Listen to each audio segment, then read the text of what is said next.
언약의 길에 있는 자, 신명기 7장 12절에서 16절 말씀입니다. 신명기는 모세의 세 번의 설교로 이루어졌다고 제가 말씀드렸죠. 오늘 본문은 모세의 두 번째 설교의 한 부분입니다. 두 번째 설교는 주로 율법, 십계명 말씀이죠. 율법을 잘 지키고 행해야 하나님을 떠나지 않게 되고 하나님 자녀의 축복을 누릴 수 있다는 내용을 담고 있습니다. 오늘 본문 7장 12절에 보면 너희가 이 모든 법도를 듣고 지켜 행하면 내 하나님 여호와께서 내 조상들에게 맹세하신 언약을 지켜 내게 인애를 베풀어 주실 것이라. 여기서 인애가 되게 중요해요. 하나님께서 인애는 하나님의 사랑, 하나님의 은혜를 뜻합니다. 인애를 베풀어 주시면 우리를 사랑하시고 복을 주셔서 경제와 건강의 축복을 받게 되고 현장을 정복하는 응답을 주시겠다고 약속하고 계십니다. 여기서 인애는 하나님의 사랑, 하나님의 은혜를 뜻해요. 아가페, 영어로 하면 아가페입니다. 히브리어로 하면은 헤세드라고 해요. 헤세드는 되게 중요한 단어인데요. 진리를 의미하는 에메토와 함께 하나님 나라의 기초를 이루는 중요한 진리의 본질을 담고 있습니다. 헤세드는 은혜, 자비, 사랑, 긍휼, 하나님의 열심이라는 뜻이 있습니다. 헤세드라는 단어를 하나씩 해체해서 파자라 그러고 하거든요. 해체하는 거를 뜯어서 풀어보면요. 성막의 담장을 의미하는 헤트와 보호를 의미하는 사메크, 문을 의미하는 달롯으로 나눌 수 있고요. 이 세 가지 자음이 합쳐져서 이루어진 단어입니다. 곧 하나님이 보호하시는 성전의 문으로 들어가는 것을 의미하죠. 그것이 은혜입니다. 하나님의 은혜, 하나님의 헤세드는 성전에 계신 하나님을 만남으로써 구원의 복을 누리는 것을 의미합니다. 그리고 그 문은 예수 그리스도를 의미하죠. 요한복음 14장 6절에 보면 내가 곧 길이요 진리요 생명이니 나로 말미암지 않고는 아버지께 올 자가 없느니라. 요한복음 1장 14절에 보면요. 말씀이 육신이 되어 우리 가운데 거하심에 우리가 그의 영광을 보니 아버지의 독생자의 영광이요 은혜와 진리가 충만하더라. 여기서 은혜가 헤세드고요. 진리가 에메트입니다. 길이요 진리요 생명이신 은혜가 충만한 예수 그리스도를 통해서만이 하나님이 거하시는 성전에 들어갈 수 있고 하나님을 만날 수 있습니다. 조금 더 나아가 볼게요. 조금 더 나아가면 하나님의 은혜란 단순히 하나님을 만나는 것에 그치지 않습니다. 호세아서 6장 6절에 보면요. 나는 인애, 여기서 인애가 헤세드라고 했죠. 인애를 원하고 제사를 원하지 아니하며 번제보다 하나님을 아는 것을 원하노라. 그렇습니다. 여기서 인애, 헤세드는 하나님을 깊이 아는 것을 의미합니다. 정리하면 예수 그리스도의 문을 통해서 하나님을 만나고 하나님과의 교제를 통해서 하나님을 깊이 알아가는 것이 헤세드, 은혜의 본질이죠. 그 은혜 안에 있을 때 비로소 우리의 인생은 묶임에서 자유로워지고 복음을 누리게 되고 생명을 전달하는 정인의 인생을 살게 됩니다. 큰 어려움을 당했을 때 이길 수 있는 힘이 있어야겠죠. 하지만 평상시에 기도 훈련이 되어 있지 않으면 사실상 좀 힘이 들어요. 그죠? 두렵고 불안하기 때문이죠. 하나님 보이지 않고 문제만 보이게 됩니다. 하지만 평소에 기도를 지속하고 문제를 뛰어넘어 본 체험을 한 사람들은 조금 다르죠.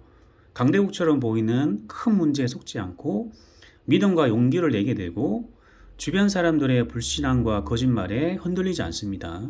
그리고 하나님이 주시는 힘을 가지고 언약 속으로 들어가게 되겠죠. 그렇다면 지금부터 이 세 가지를 잘 기억하시면 좋을 것 같습니다.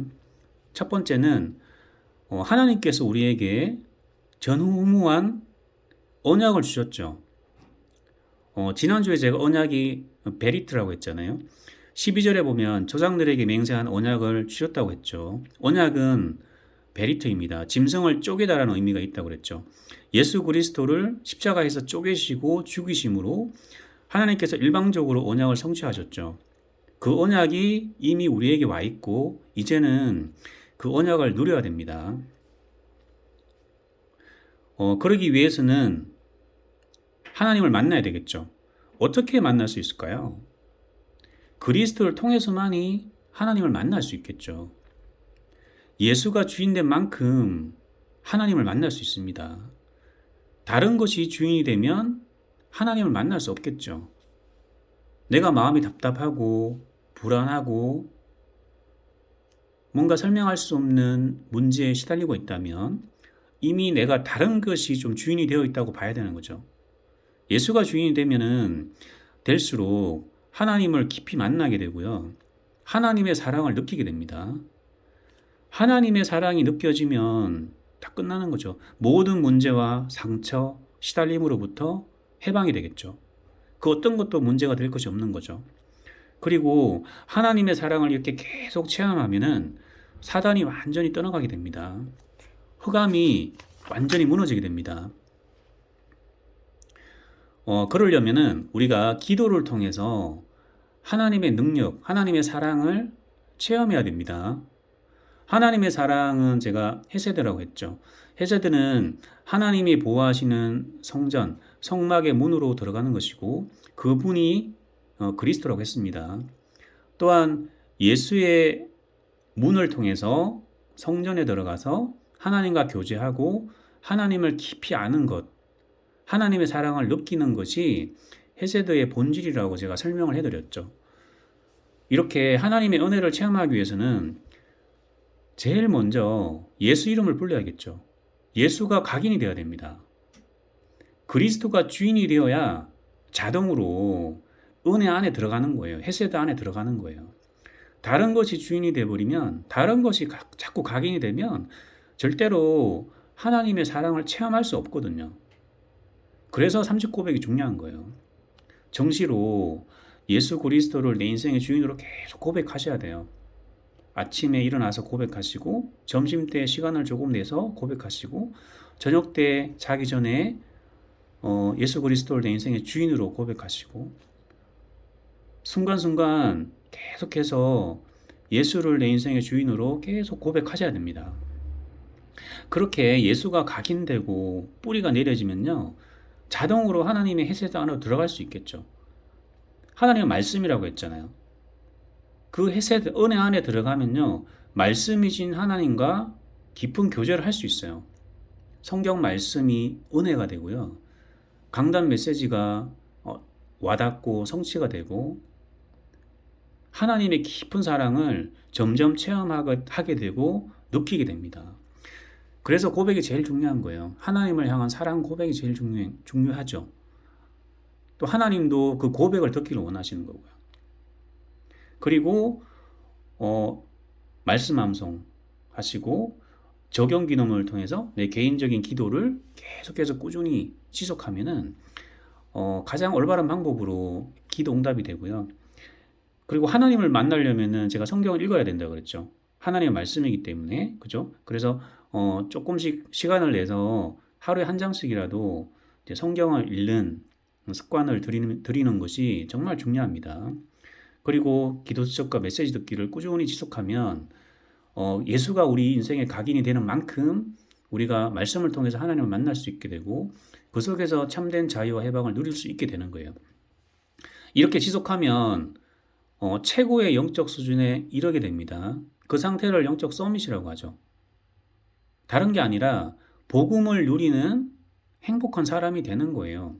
용사님이 택시 운전사 비유하시면서 택시 운전사 이분이 본인이 행복하기 때문에 내 차를 타는 사람도 행복해야 되고 축복을 받아야 된다라고 복음을 누리는 것에 대해서 설명을 하셨잖아요. 이렇게 행복하면 하는 일도 재밌어요. 그러면은 업에도 응답이 오겠죠. 응답을 누리겠죠. 그리고 이런 과거의 상처와 배경이 발판이 되고 축복이 됩니다. 결론입니다.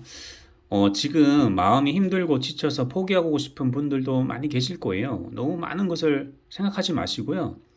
오늘만 생각하세요. 지금 이 순간을 생각하세요. 지금 이 순간 예수를 붙잡으시면 됩니다. 그리스도만 생각하시면 됩니다. 잘 안 될 거예요. 하지만 계속 도전하고 고백하면 예수의 그 문을 통해서 하나님의 성전에 들어가게 되고 말씀이신 하나님과 교제하며 하나님의 사랑을 느끼게 되고요. 그때 완전한 자유와 해방을 누리는 복음의 본질을 체험하게 됩니다. 힘내시고 지속해서 예수 그리스도를 주인으로 가게 하는 기도를 지속하시면 반드시 응답이 오실 겁니다. 감사합니다.